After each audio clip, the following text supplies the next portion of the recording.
अब जो कुर्सियाँ खाली हैं, जो पीछे खड़े हैं अहबाब, वो इन कुर्सियों को पुर कर लें। जिस शख्सियत का आपको इंतज़ार था माशाअल्लाह तशरीफ़ ला चुके हैं। आप हज़रत के चेहरे पुरबहार की ज़ियारत करें और अपनी नेकियों में इजाफ़ा आप करें। अल्लाह तबारक व ताला इस महफ़िल को अपनी बारगाह में कबूल फरमाए। ज़रा मोहब्बत से बोले सुभान अल्लाह, और जी लगा के बोले या रसूल अल्लाह। हजरात, तो जानते हैं आप सरकार गरीब नवाज को।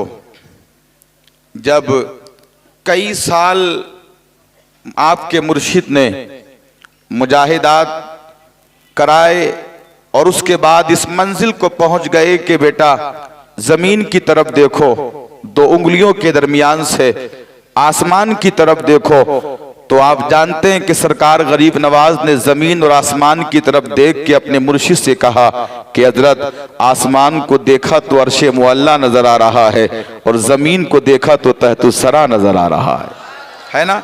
वही गरीब नवाज वहां से अपने मुर्शिद के साथ पहुंचे हैं काबतुल्लाह का हज करने के लिए, और हज से फारिग होने के बाद जब मदीना शरीफ रोज़े रसूल में हाजिरी के लिए आते हैं तो मिल्लत के नौजवानों आलम यह है, आकर के गरीब नवाज ने सलाम पेश किया, अस्सलामु अलैकुम या रहमतल लिल आलमीन। तो मुस्तफ़ा जाने रहमत की तुरबत मुबारक से आवाज़ आती है, वालेकुम अस्सलाम या मोइनुद्दीन, वालेकुम अस्सलाम या मोइनुद्दीन। वहीं से नबी के कौनैन सल्लल्लाहु ताला अलैहि वसल्लम ने गरीब नवाज अजमेर के राजा को हिंदुस्तान की बादशाहत अता फरमा दी।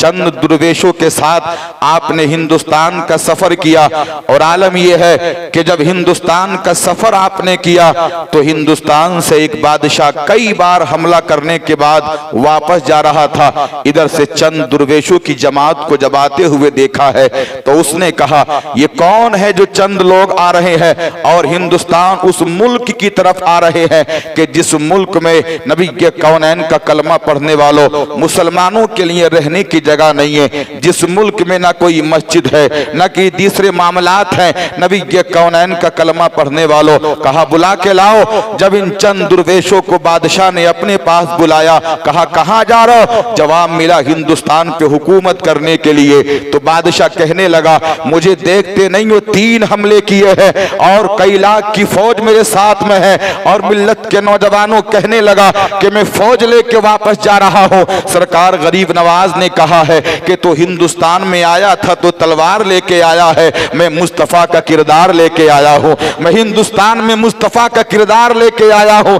रब तबारक व ताला का करम ऐसा हुआ कि जब हिंदुस्तान का राजा, हम सब का ख्वाजा, दिल्ली की सरजमीन से होते हुए अजमेर की धरती पे पहुंचा है। ये वही अजमेर है कि जिस अजमेर को पहले कोई जानता तक नहीं था। ये वही अजमेर है कि जिस अजमेर का पहले कोई सफर नहीं करता था। ये वही अजमेर है कि जिसमें इतना मशहूर नहीं था, लेकिन मेरे ख्वाजा के कदम क्या पड़े कि वो अजमेर के जिसको कल तक कोई जानता नहीं था, आज अगर देखो तो हिंदू भी वहां आते नजर आते हैं, गैर मुस्लिम भी वहां आते हैं, मिल्लत के नौजवानों सिख भी वहीं आते हैं और ईसाई भी वहां आते हैं। और बरेली के इमाम के भाई ने तो यहां तक कहा है कि यहां आओ तो दुआएं मांगो, इसलिए कि अजमेर शरीफ में जब दुआएं मांगी जाती है तो आलम यह है, बरेली के इमाम का भाई कहता है कि ख्वाजा हिंद वो दरबार है आला तेरा, कभी महरूम नहीं मांगने वाला तेरा, कभी महरूम नहीं मांगने वाला तेरा। मिल्लत के नौजवानों,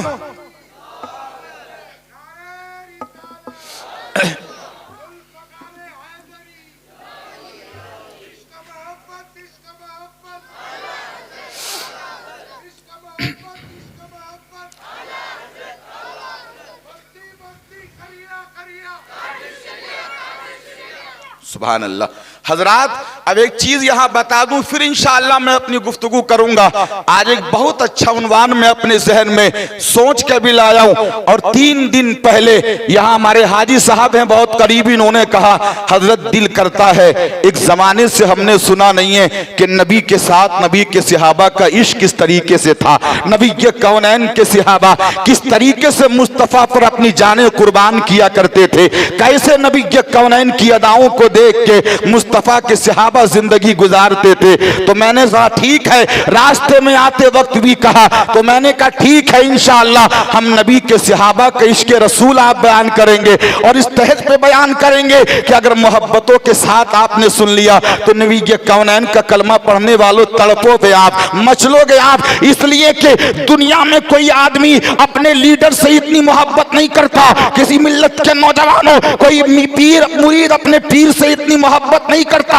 अगर फहरिस्त में देखोगे तो एक ज़ात सहाबा इकराम की है कि जिन्होंने नबी के कौनैन से इतनी मोहब्बत की है, इतनी मोहब्बत की है कि जंगों में जान दी है मुस्तफ़ा के लिए, पत्थर खाए हैं मुस्तफ़ा के लिए, भूखे रहे हैं मुस्तफ़ा के लिए। नबी के कौनैन का कलमा पढ़ने वालों लोगों ने क्या क्या कहा है, लेकिन नबी के कौनैन की मोहब्बत में सब कुछ बर्दाश्त किया है। तभी तो कहा जाता है कि हुस्न यूसुफ पे कटी मिस्र में अंगुश्ते ज़ना, सर कटाते हैं तेरे नाम पे मर्दाने अरब, सर कटाते हैं तेरे नाम पे मर्दाने अरब। मिल्लत के नौजवानों गुफ्तगू सुन के चले जाइएगा, पीछे जो लोग खड़े हैं वो भी मोहब्बत के साथ मेरी तकरीर को समाप्त कीजिएगा। लेकिन चंद चीजें मैं पहले सरकार गरीब नवाज के हवाले से आपको बयान कर दूं, इसलिए कि ये महफिल गरीब नवाज की है, ये महफिल अजमेर के राजा की है, ये महफिल हम सब के ख्वाजा की है। आओ जरा देखो, बहुत से लोग ये कह के नबी के कौनैन का कलमा पढ़ने वालों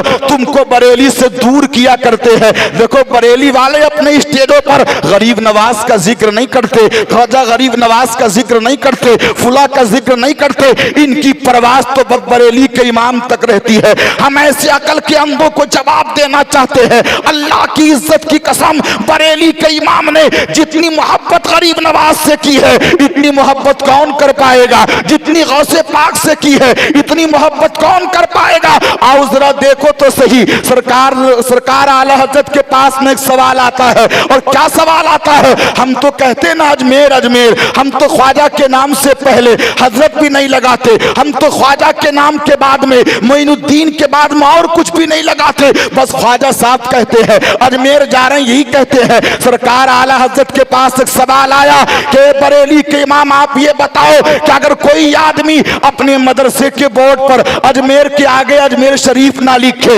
या अपने इश्तिहार पे अजमेर को खाली अजमेर लिखे, अजमेर शरीफ ना लिखे, तो बरेली के इमाम ने बड़ा लंबा चौड़ा जवाब दिया है और आखिर में यही फरमाया है कि मोहब्बत का तकाजा तो यही है कि जब जब भी अजमेर का नाम लिया जाए तो तन्हा अजमेर का नाम न लिया जाए, अजमेर के साथ अजमेर शरीफ कहा जाए, अजमेर शरीफ कहा जाए। यही मेरे इमाम अहले सुन्नत है। बरेली के इमाम ने लिखा है कि दुनिया में बहुत सी जगहें ऐसी हैं जहां दुआ मांगो तो कबूल होती है। ये मताब में दुआ मांगो कबूल, जमजम के पास दुआ मांगो कबूल, सफा मरवा पे दुआ मांगो कबूल, मुस्तल्फा पे दुआ मांगो कबूल, अरफात में दुआ मांगो कबूल। नबी के कौनैन का कलमा पढ़ने वालों नबी के मज़ारे पुरनवार के सामने दुआ मांगो, दुआ कबूल की जाती है। इसी किताब में बरेली के इमाम ने 39वें मकाम में यह लिखा है कि जिसकी दुआ कहीं कबूल ना होती हो वो अजमेर शरीफ जाने के बाद गरीब नवाज की तुरबत के पास में दुआ मांग ले।